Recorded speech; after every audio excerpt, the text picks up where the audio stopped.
Hello students and welcome to our YouTube channel.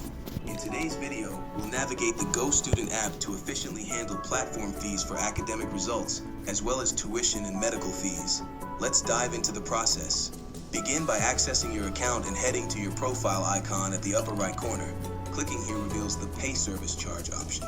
Upon selecting Pay Service Charge, you'll encounter various reasons for the fee and the specific term it applies to. Once you've made your selection, proceed to Make Payment, which redirects you to the PayAmGo portal.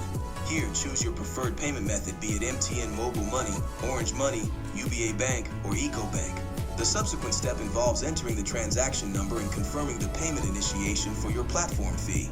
That concludes our guide, dear students. The process is designed to be user-friendly and straightforward.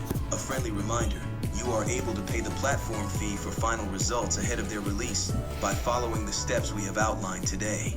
Thank you for watching. Join us for more insightful videos, and don't hesitate to hit like, subscribe, and share our content with others. Until next time.